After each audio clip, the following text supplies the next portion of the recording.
गगन मंडल से उतरे सदगुरु सत्य कबीर, जलज माही पोढ़न कियो सब पीरन के पीर।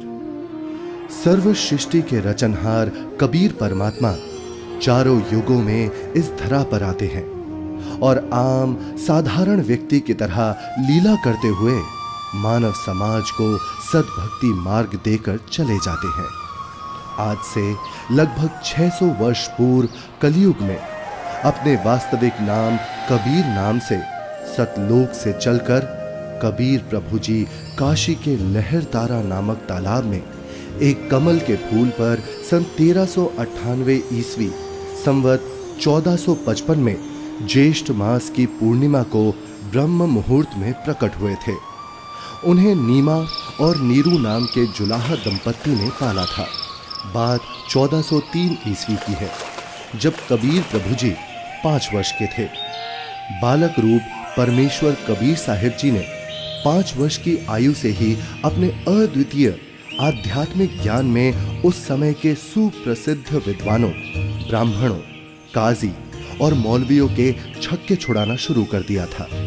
उन्हीं में से एक लीला है परमेश्वर कबीर जी द्वारा 104 वर्षीय काशी के सुप्रसिद्ध ब्राह्मण स्वामी रामानंद जी को गुरु धारण करने और उनको अपने अनमोल सत्य ज्ञान का उपदेश प्रदान करने की। रामानंद स्वामी जी रोज ब्रह्म मुहूर्त में गंगा घाट पर नहाने जाते थे।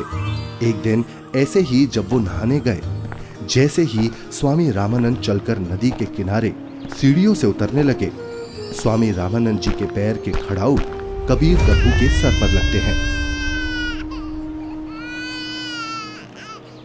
बालक कबीर जोर जोर से रोने लगे। रामानंद जी के चेहरे के भाव बदलकर चिंता वाले हो गए। वो नीचे की तरफ झुके। जैसे ही रामानंद जी झुकते हैं, उनकी गले की कंठी, जो कि एक तुलसी के मनके की होती है, पौड़ी पर बैठे कबीर जी के गले में डल जाती है और स्वामी रामानंद जी रोते हुए बालक रूप में परमेश्वर के सर पर हाथ सहलाते हुए बोलते हैं, ये क्या अनर्थ कर दिया मैंने। रो मत बेटा, राम राम बोलो। राम राम। राम राम कहने से सब दुख दूर हो जाएंगे। ये बच्चा जरूर अपने माँ बाप से बिछड़कर यहाँ आ गया है। ऐसा करता हूँ, स्नान करने के पश्चात इसे आश्रम ले चलता हूँ और फिर इसके माता पिता के बारे में पता करता हूँ।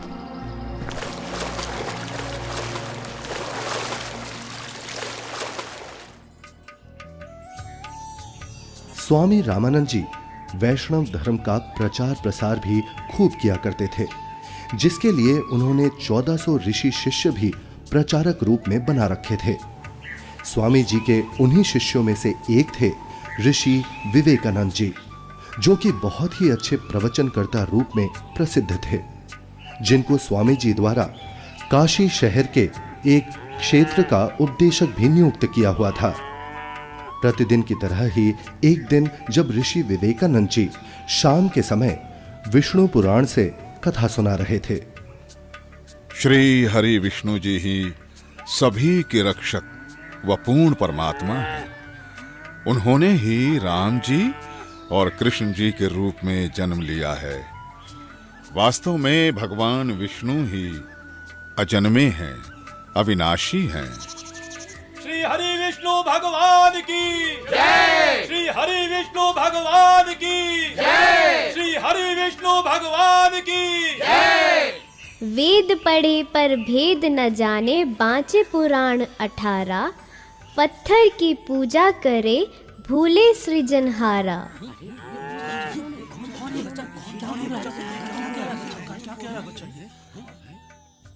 हे ऋषिवर, भगवान विष्णु अजन्मे और अविनाशी नहीं है। अब इसमें देखिएगा ब्रह्मा विष्णु महेश की क्या स्थिति है। श्रीमद् भगवत गीता, गीता प्रेस गोरखपुर से प्रकाशित है। संपादक हनुमान प्रसाद पोदार, चिमनलाल गोस्वामी। प्रकाशक एवं मुद्रक हैं गीता प्रेस गोरखपुर, गोविंद भवन कार्यालय कोलकाता का संस्थान। अध्याय 4 चल रहा है, 123 पृष्ठ पे। भगवान विष्णु अपनी माता दुर्गा की स्तुति कर रहे हैं, तुम शुद्ध स्वरूपा हो, ये सारा संसार तुम इसे उद्भासित हो रहा है, मैं ब्रह्मा और शंकर हम सभी तुम्हारी कृपा से विद्यमान हैं। हमारा आविर्भाव माने जन्म और तिरोभाव माने मृत्यु हुआ करता है, हमारा तो जन्म और मृत्यु होता है, केवल तुम ही नित्य हो, जगत जननी हो, प्रकृति और सनातनी देवी हो। अब इसका क्या अर्थ है? ब्रह्मा विष्णु महेश नाशवान है, इनकी जन्म मृत्यु होती है। हे ऋषिवर, भगवान विष्णु अजन्मे और अविनाशी नहीं है। शिव पुराण में लिखा है कि निराकार परमात्मा आकार में आया, वे सदा शिव काल रूपी ब्रह्म कहलाया। उसने अपने अंदर से एक स्त्री प्रकट की जो प्रकृति देवी, अष्टांगी, त्रिदेव जननी, शिवा आदि नामों से जानी जाती है। पवित्र शिव पुराण ये गीता प्रेस गोरखपुर से प्रकाशित है, सचित्र मोटा टाइप, केवल हिंदी। संपादक है हनुमान प्रसाद पोदार। और ये प्रकाशित कहाँ से है? प्रकाशक एवं मुद्रक हैं गीता प्रेस गोरखपुर, गोविंद भवन कार्यालय कोलकाता का संस्था। अब देखना ये रुद्र संहिता का, अब हम छठा अध्याय पढ़ रहे हैं 101 पृष्ठ पे। देवर से एक समय ब्रह्मा जी बता रहे अपने पुत्र नारद को, एक समय उस आनंद वन में रमण करते हुए शिवा और शिव के मन में ये इच्छा हुई, दुर्गा और काल के मन में, कि दूसरे पुरुष की सृष्टि करनी चाहिए, यानी कोई पुत्र उत्पन्न करना चाहिए, जिस पर सृष्टि संचालन का महान भार रखकर हम दोनों केवल काशी में रहकर इच्छा अनुसार वितरे और निर्वाण धारण करें। ऐसा निश्चय करके शक्ति सहित सर्वव्यापी परमेश्वर शिव ने, इस काल ने, अपने वाम भाग के 10वें अंग पर अमृत मल दिया। फिर तो वहाँ से एक पुरुष प्रकट हुआ, यानी इन्होंने पति पत्नी व्यवहार किया, काल और दुर्गा ने, और वहाँ से एक पुत्र की उत्पत्ति हुई। देखिएगा 102 पृष्ठ पे, 102 पृष्ठ पे शिव ने कहा, वो बालक उत्पन्न हुआ, उसके कहा कि वत्स, काल ने कहा बेटा, व्यापक होने के कारण तुम्हारा विष्णु नाम विख्यात हुआ। फिर काल रूपी ब्रह्म ने एक काशी नामक सुंदर स्थान बनाया। वहाँ दोनों शिव तथा शिवा अर्थात काल रूपी ब्रह्म तथा दुर्गा पति पत्नी रूप में निवास करने लगे। भगवान विष्णु इनकी ही संतान है।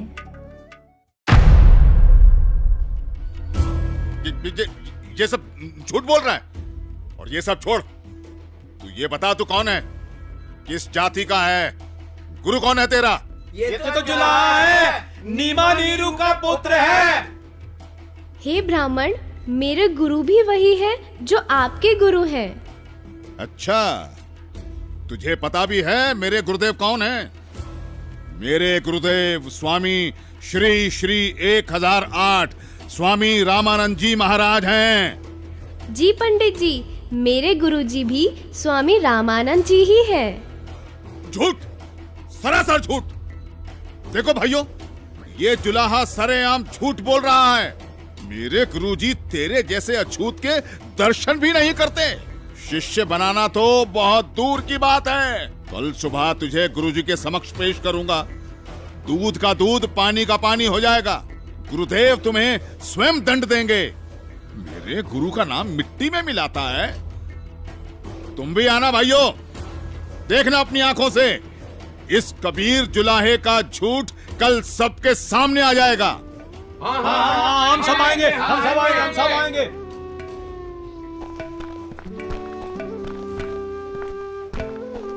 अरे पंडित जी, कम से कम मेरे सवाल का उत्तर तो देते जाइए। विवेकानंद सीधा रामानंद जी के पास पहुंचा और उन्हें सारी बात बताई। रामानंद जी भी गुस्सा हो गए कि आखिर कैसे एक जुलाहा खुद को मेरा शिष्य बता सकता है। हे गुरुदेव, एक छोटी जाति का जुलाहा अपने आप को बड़ा विद्वान सिद्ध करने के लिए भगवान विष्णु जी को नाशवान बताता है। क्या नाम है उसका? गुरुदेव, उसका नाम कबीर है। कबीर? हाँ गुरुदेव, कबीर। हे गुरुदेव, उसने तो हम ब्राह्मणों का घर से निकलना भी दूभर कर दिया है। हमें महाशर्मिंदा होना पड़ रहा है। आज उसने भरी सभा में कहा कि पंडित स्वामी रामानंद जी मेरे गुरुजी हैं, मैंने उनसे दीक्षा ले रखी है। झूठा है वो, सरासर कपटी है वो जुलाहा। वो कैसे मुझे अपना गुरु बताता है? उसको कल लेकर आओ मेरे सामने, और उन सभी को भी बुला लेना जिनके सामने उस तुच्छ जुलाहे ने तेरी बेइज्जती की है। कल सभी के समक्ष उसके झूठ का पर्दाफाश करूंगा।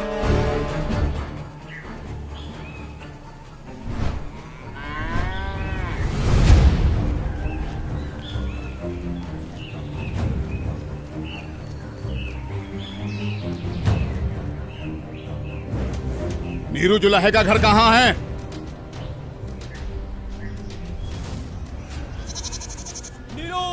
नीरू सुनो। नीरू क्या हुआ भाई? बड़े परेशान दिख रहे हो। विवेकानंद अपने साथियों के साथ कबीर को पकड़ने आ रहा है। आपका घर पूछ रहा है। हाँ, लगता है कबीर ने इनको कुछ कहा है। उसे समझाओ, इनसे पंगा ना ले। क्या? कौन आ रहा है? हमें हमारे कबीर के लिए कौन आ रहा है? कौन पकड़ेगा? नीमा और नीरू डर जाते हैं और कबीर को झोपड़ी के पीछे ले जाकर कंबल से उड़ाकर छुपा देते हैं। तभी विवेकानंद वहां पहुंच जाता है।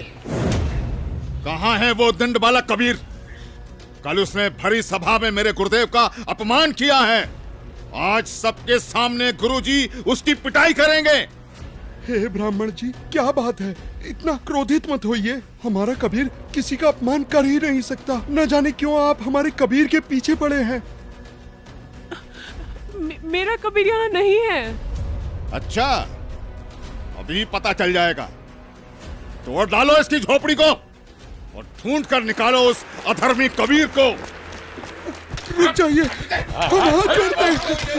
हमारे कबीर में कुछ नहीं।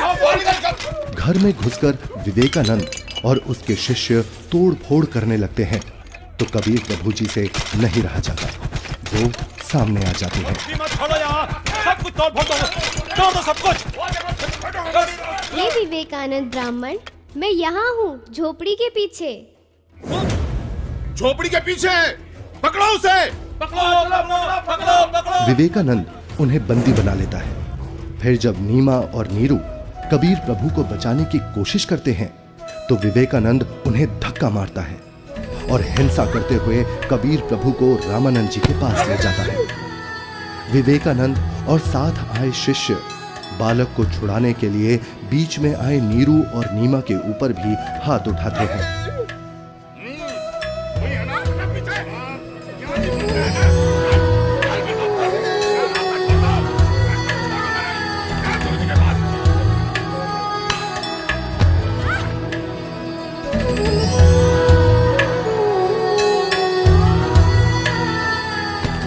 नीरू को भी कुछ गुंडे लाठी डंडों से मार मार कर मृत समान कर देते हैं।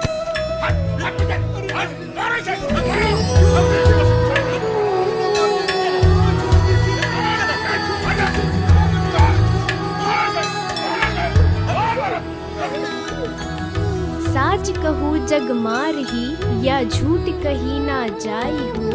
साच न पूरा पावते, ये झूठे जगपति आई हो। एक तरफ विवेकानंद कबीर प्रभु जी को पकड़कर रामानंद जी के पास ला रहा था और दूसरी तरफ रामानंद जी ने अपनी कुटिया के बाहर एक बड़ा सा पर्दा लगवा दिया जिससे रामानंद जी की नजर शूद्र पर ना पड़े। हे स्वामी, आपके आदेश के अनुसार पर्दा लगवा दिया है जिससे कबीर की नजर आप पर ना पड़े। कबीर को इस पर्दे के पीछे ही खड़ा किया है। मारो इसे, इसने हमारे गुरुदेव का अपमान किया है। मारो, हमारे ईश्वर की निंदा की है इसने। मारो इसको, मारो इसे, मारो। शांत शांत शांत। आप सभी शांत रहें। गुरुजी खुद ही इस अधर्मी को सजा देंगे। कौन है तू जुलाहे? मैं सतलोक का निवासी हूँ, अजन्मा अविनाशी हूँ, पूर्ण ब्रह्म परमेश्वर हूँ। मेरा नाम कबीर देव है। ये सृष्टि मुझ पर ही आश्रित है। तू हाड़ मांस का बना मुसलमान के टुकड़ों पर पलने वाला नीच जुलाहा जाति का बालक है। तू खुद को परमात्मा कहता है।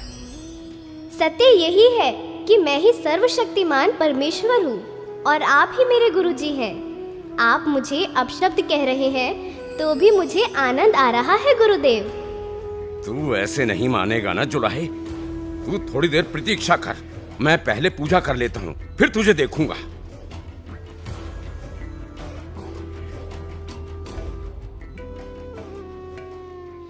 कहीं ये बालक सच में तो भगवान नहीं है, क्योंकि भगवान तो किसी भी रूप में कहीं भी आ सकते हैं। कहीं मुझसे कोई गलती ना हो जाए। अपनी पूजा साधना के बाद सोच समझ के बात करूंगा। 104 वर्ष के रामानंद, जो कि सालों से ध्यान कर रहे थे, वो ध्यान करते हुए ही ध्यान में ही भगवान की काल्पनिक छवि बनाते और उनकी पूजा करते। लेकिन उस दिन ध्यान में कुछ अलग हुआ। स्वामी जी कल्पना में खड़े होते हैं और श्रद्धा से नंगे पैरों जाकर गंगा से जल लेकर आए और ठाकुर जी के वस्त्र उतारे, फिर स्नान करवाया तथा नए वस्त्र पहना दिए, तिलक लगाया और भगवान के सर पर मुकुट रख दिया। तब पास में रखी कंठी पर ध्यान गया और कल्पना में ही बोले, हे भगवान, आज तो कंठी डालना ही भूल गया। फिर कंठी उठाकर मुकुट के ऊपर से डालने लगे, लेकिन माला मुकुट में फंस गई। अब स्वामी जी चिंतित हो गए और कल्पना में ही सोच रहे हैं, हे भगवान, आज ये आपके दास के साथ क्या बनी? यदि कंठी नहीं डाली तो पूजा अधूरी रह जाएगी। और अब यदि मुकुट उतार दिया तो पूजा खंडित हो जाएगी। आज से पहले ऐसी गलती कभी नहीं बनी थी। हे प्रभु, आज क्या गलती बन गई मुझ पापी से। आज का तो मेरा सारा दिन ही व्यर्थ गया। जब स्वामी जी मन ही मन में व्याकुल हो रहे थे और अपने आप को कोस रहे थे, तब परमेश्वर कबीर साहिब जी पर्दे के पीछे से बोले, हे स्वामी जी, चिंता मत कीजिए, इस माला की गांठ खोल दीजिए और फिर ठाकुर जी के गले में डालकर इस माला को बांध दीजिए, फिर आपको मुकुट उतारना नहीं पड़ेगा। स्वामी रामानंद जी ने जब कबीर साहिब जी की पर्दे के पीछे से आवाज सुनी तो उन्हें एकदम झटका सा लगा। वो एकदम आंखें खोलकर चौंक जाते हैं और मन ही मन विचार करते हैं कि हे भगवान, ये क्या? यहाँ ना तो कोई मूर्ति है और ना कोई माला। मैं तो काल्पनिक पूजा कर रहा था और मेरे मन में चल रही इस काल्पनिक क्रिया को इस बालक ने कैसे जान लिया? ये कोई साधारण बालक नहीं हो सकता।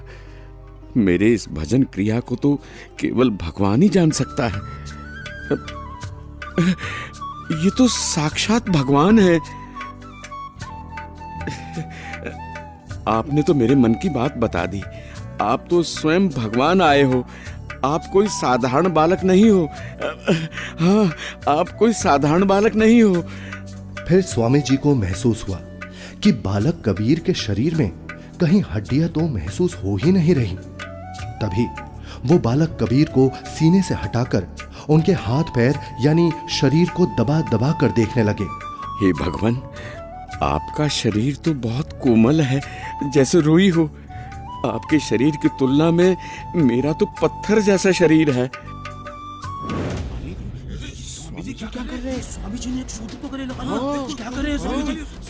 लगता है कि बुढ़ापे में गुरुजी का दिमाग हिल गया है, जो शूद्र को गले से लगा लिया। हे भगवान, अगर आपकी आज्ञा हो तो मेरी कुछ शंका है। कैसी शंका गुरुदेव? हे भगवान, एक बात समझ नहीं आई। आपने झूठ क्यों बोला? कैसा झूठ स्वामी जी? आप कह रहे थे कि आपने मुझसे उपदेश ले रखा है, लेकिन मैंने तो आपको कभी नाम दीक्षा नहीं दी। स्वामी जी, याद कीजिए, एक समय आप पंचगंगा घाट पर स्नान करने के लिए गए थे। मैं वहाँ पौड़ियों पर लेटा हुआ था। आपके पैरों की खड़ाऊ मेरे सिर पर लगी थी और मैं पीड़ा के कारण रो रहा था। तब आपने मेरे सिर पर हाथ रखा और कहा कि बेटा राम राम बोलो। तो स्वामी जी, आप मेरे गुरु बन गए और मैं आपका शिष्य। मेरा तो उद्देश्य ही वहां पर आपसे दीक्षा लेना था। हाँ, अब याद आया। परंतु वो तो बहुत छोटा बच्चा था। वो देखिए स्वामी जी, क्या मैं ऐसा था? स्वामी जी ने जिधर बालक कबीर जी इशारा कर रहे थे, उधर 2.5 वर्ष के उसी बालक को चारपाई पर लेटा देख चौंक जाते हैं और बार बार कभी 5 वर्ष के रूप में खड़े परमात्मा को देखते हैं तो कभी 2.5 वर्ष वाले रूप को। फिर आंखें मल मल कर देखते हैं कि कहीं आंखें धोखा तो नहीं खा रही। इतने में 2.5 वर्ष वाला बालक चारपाई से हवा में उड़ा और 5 वर्षीय बालक के रूप में खड़े कबीर साहिब जी में समा गया और 5 वर्ष वाले बालक के रूप में कबीर साहिब जी वहीं खड़े हैं। मेरा संशय मिट गया। आप ही पूर्ण ब्रह्म हैं। हे परमेश्वर, आपको हम कैसे पहचानें? आप किस जाति में उत्पन्न तथा कैसी वेशभूषा में खड़े हैं? कैसे एक छोटे से बालक के रूप में धोती कुर्ता पहने जुलाहा जाति शूद्र वर्ण में उत्पन्न हुए हैं दाता? हे मालिक, हम तुच्छ बुद्धि जीव आपको कैसे पहचाने?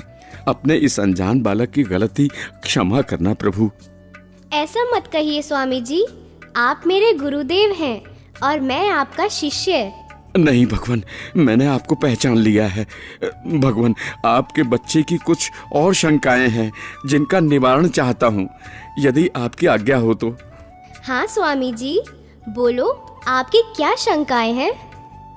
हे कबीर देव, मैं अपने शिष्यों को राम नाम जाप करने को नहीं देता। यदि आपने मुझसे दीक्षा ली है तो आप मुझे वो मंत्र बताइए जो मैं अपने शिष्यों को देता हूँ। स्वामी जी, आप ओम नाम जाप करने को देते हो। आपने जो मंत्र बताया ये तो सही है, लेकिन एक शंका और है, कृपया उसका भी समाधान कीजिए। पूछिए गुरुदेव जी। मैं जिसे शिष्य बनाता हूँ उसे एक चिन्ह देता हूँ, वो आपके पास नहीं है। हे गुरुदेव, आप एक तुलसी की कंठी माला देते हो गले में पहनने के लिए। ये देखो गुरुदेव, उस दिन पंचगंगा घाट पर आपने ही तो अपने गले से निकालकर ये कंठी मेरे गले में पहनाई थी। ये सारी लीलाएं देखकर वह बालक रूप में खड़े कबीर परमात्मा की बातें सुनकर स्वामी रामानंद जी समझ गए कि ये कोई साधारण बालक नहीं है। उसके बाद कबीर परमात्मा ने स्वामी रामानंद जी को अपने उसी 5 वर्ष के बालक के रूप में अपने साथ यमलोक, स्वर्गलोक, विष्णुलोक, शिवलोक और फिर अंत में सतलोक में ले जाते हैं। ये सतलोक है। सतलोक में नूरी आत्माएं घूमती हुई, सफेद वृक्ष, सफेद फल, फूल, महल, दूधों की नदियां दिखती हैं, हीरे मोतियों के चमकीले पहाड़, सफेद वस्त्रों में मोतियों की माला पहने आत्माएं सतलोक में घूमती हुई।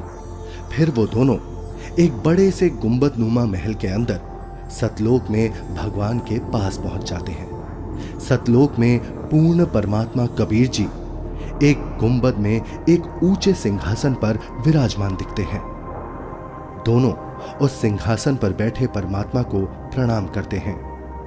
अब बालक रूपधारी कबीर देव उस सिंहासन के पास जाते हैं और सिंहासन पर बैठे अपने अन्य रूप पर चवर करते हैं। ऐसा देखकर रामानंद जी सोचते हैं, इसका मतलब कबीर देव जी इस सिंहासन पर बैठे सच्चे परमात्मा के सेवक हैं। तभी सिंहासन पर विराजमान तेजोमय परमात्मा सिंहासन से उठकर खड़े हो गए और कबीर देव जी के सामने हाथ जोड़कर कबीर देव जी को बैठने का आग्रह करने लगे। बालक रूप में कबीर परमात्मा सिंहासन पर बैठ गए और पहले सिंहासन पर बैठे परमात्मा बालक कबीर को चवर करने लगे। रामानंद जी प्रभु के सामने हाथ जोड़कर खड़े रहे। तभी फिर तेजोमय परमात्मा एक प्रकाश पुंज में बदल गया और फिर वो उस बालक कबीर जी के शरीर में समा गया।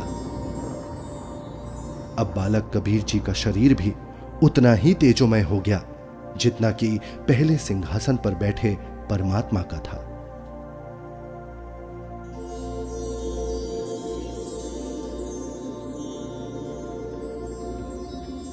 बोलत रामानंद जी सुनो कबीर करतारे, गरीबदास सब रूप में तू ही बोलनहार। दोहू ठोर है एक तू बया एक से दो, गरीबदास हम कारणे तुम आए हो मगजो। तुम साहेब तुम संत हो और तुम सतगुरु तुम हंस, गरीबदास तुम रूप बिना और न दूजा अंश। हे परमात्मा, आप जी स्वयं ही दोनों स्थानों पर लीला कर रहे हो। आप ही निज ब्रह्म पूर्ण ब्रह्म हो। तीनों लोकों में प्रवेश करके सबका धारण पोषण करते हो। मैंने आपका वो सनातन परम धाम आंखों देख लिया है। आप ही परमेश्वर हो, आप ही सतगुरु तथा आप ही तत्वदर्शी संत हो, और आप ही हंस अर्थात अच्छे बुरे को भिन्न भिन्न करने वाले सच्चे भक्त भी हो। मैं आपका भक्त, आप मेरे गुरुजी। स्वामी जी, आप मेरे गुरुजी ही बने रहो। मैं आपका शिष्य हूँ। ये गुरु परंपरा बनाए रखने के लिए अति आवश्यक है, नहीं तो भविष्य में संत भक्त कहा करेंगे कि गुरु बनाने की कोई आवश्यकता नहीं है। कबीर ने कौन सा गुरु बनाया था? इसलिए स्वामी जी, संसार की दृष्टि में आप मेरे गुरुजी की भूमिका कीजिए तथा वास्तव में जो साधना की विधि मैं बताऊं, आप वैसे भक्ति कीजिए। ठीक है परमात्मा, जैसी आपकी आज्ञा। इस प्रकार परमेश्वर कबीर जी ने 5 वर्ष की आयु में ही 104 वर्ष के ब्राह्मण को तत्व ज्ञान से परिचित कराया, और गुरु परंपरा को बनाए रखने के लिए कबीर साहेब जी ने स्वामी रामानंद जी को अपना गुरु बनाया। यह अनमोल ज्ञान जगत गुरु तत्वदर्शी संत रामपाल जी महाराज के सत्संग प्रवचनों से संग्रह किया गया है। संपूर्ण आध्यात्मिक ज्ञान प्राप्त करने के लिए अवश्य सुनिए जगत गुरु तत्वदर्शी संत रामपाल जी महाराज जी मंगल प्रवचन।